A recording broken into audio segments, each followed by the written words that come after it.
Olá, turma. Tudo bem com vocês? Hoje nós iremos trabalhar o capítulo 3, que fala sobre conhecendo o planeta Terra. Hoje nós iremos fazer a revisão desse capítulo, que foi trabalhado na nossa última aula, Revisão esta que faz referência, à nossa avaliação bimestral de geografia. Então, vamos lembrar que na última aula nós falamos como se deu a formação do nosso planeta Terra, Eu falei que o nosso planeta Terra, a sua formação, ela se deu há aproximadamente 4,5 milhões de anos atrás, Que teve início através de um resfriamento gradativo, que passaram milhares de anos após a formação do planeta, Logo após isso que se deu a transformação, de uma das esferas terrestres importantes para a nossa vida, que é a atmosfera. E a partir dessa atmosfera foi que deu origem à vida na Terra, Onde surgiram os primeiros seres vivos e também a origem da vegetação, Logo após o surgimento da vegetação, foi que foram surgindo os primeiros animais terrestres. E também surgiram-se a formação de grandes cadeias de montanha, até surgir os primeiros ancestrais, ou seja, os seres humanos. Então, lembra que a gente falou que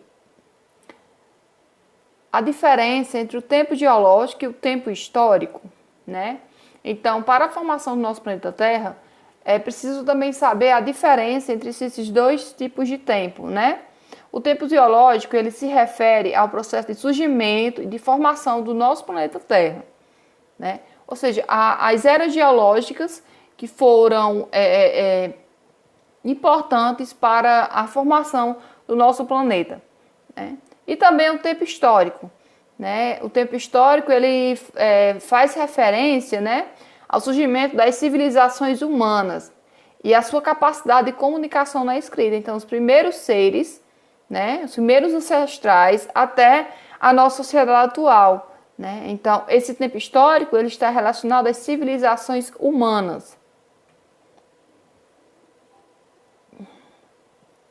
Outro ponto importante também, que a gente falou na nossa última aula, diz respeito às esferas terrestres, que são elas a litosfera, que corresponde às camadas em que estão as rochas e os solos existentes no planeta, Ou seja, a camada a camada da Terra em que estão os solos e também as rochas, A atmosfera, ela é composta pelos gases que envolvem o planeta e, entre outros, o oxigênio, do qual nós seres humanos precisamos para poder sobreviver, Dependemos desse grande elemento do oxigênio. Então, a atmosfera é toda a parte gasosa, é uma das esferas do planeta Terra, em que envolve a parte gasosa e entre uma delas o oxigênio, que é o ar que necessitamos para respirarmos. A hidrosfera, que compreende toda a água existente no nosso planeta em suas diferentes formas, como rios, oceanos e aquíferos.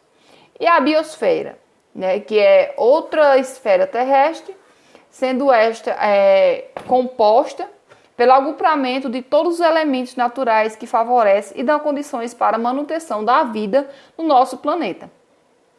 Então, ela é conhecida como a esfera da vida, ou biosfera.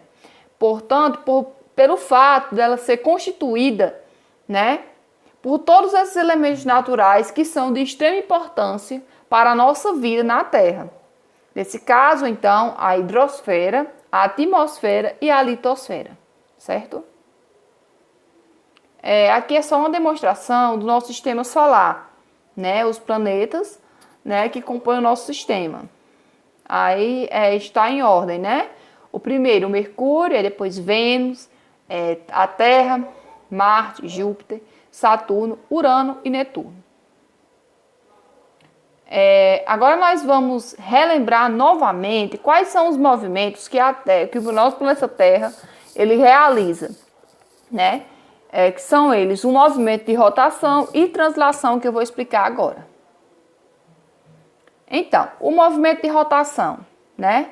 Eles são responsáveis pela manutenção da vida e da dinâmica da natureza em nosso planeta. Esse movimento, ele é responsável pela sucessão dos dias e noites em nosso planeta. E ele ocorre em razão de um dos movimentos que a Terra realiza. Nesse movimento, conhecido como rotação, a Terra gira ao redor de si mesma, em relação ao seu eixo imaginário, que está inclinado a 23 graus, que atravessa o seu centro do polo a polo. A rotação ela vai ocorrer de oeste para leste, como mostra a figura, e leva aproximadamente um dia, ou seja, 24 horas para dar uma volta completa. Em decorrência desse movimento, a incidência dos raios solares sobre uma porção do continente, ela modifica gradativamente à medida que a Terra vai girando. Então, conforme a Terra vai girando, né, uma parte do planeta Terra ela vai recebendo mais insolação e outra não. Então, esse movimento ele é o principal movimento, né, que a Terra realiza para a sucessão dos dias e as noites, certo? Agora vamos falar novamente do movimento de translação. O movimento de translação também é um movimento que a Terra realiza ao redor do Sol, chamado de translação, que leva aproximadamente um ano, ou seja, 365 dias, 5 horas e 48 minutos para ser completo.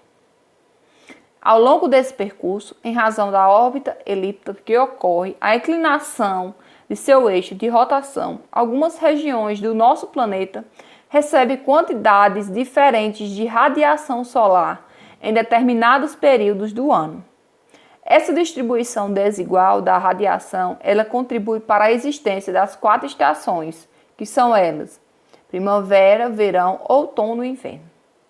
As estações do ano, elas ocorrem de maneira oposta nos hemisférios norte e sul. Justamente, né, por conta da quantidade, né, diferenciada da radiação solar que esses hemisférios recebem.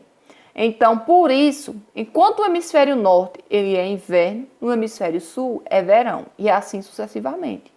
Ou seja, conforme o planeta Terra vai girando, então, parte do hemisfério norte, né, recebe um tipo de radiação e parte do hemisfério sul recebe de radiações diferentes, que a Terra vai girando. Então, é por conta disso, por conta desse movimento, que se tem as estações do ano, certo? Então, por isso que no nosso planeta Terra, as estações do ano elas são bem distribuídas, né? Ou seja, quando é o inverno aqui, que geralmente, né, aliás, sempre, mês de junho é onde inicia o nosso inverno, então é o período mais frio do nosso ano. Quando falamos inverno, é o período mais frio. Então, consequentemente, né, aqui no hemisfério sul, recebemos menos insolação com relação ao hemisfério norte. Então, enquanto aqui é inverno, lá no hemisfério norte é verão. E assim sucessivamente, né? Quando estamos num período de verão aqui, por exemplo, que se inicia em mês de dezembro, que é o período mais quente e chuvoso, não vamos esquecer. Então, no hemisfério norte é o inverno, porque lá está o quê? Está recebendo menos insolação solar com relação ao hemisfério sul, tá certo? Então, esse movimento de translação é um movimento responsável, né, pelas estações do ano, justamente por esse movimento que a Terra realiza, que ela necessita de 365 dias para poder completar sua volta com relação ao Sol, certo? Agora nós vamos falar sobre as estações do ano e as paisagens terrestres.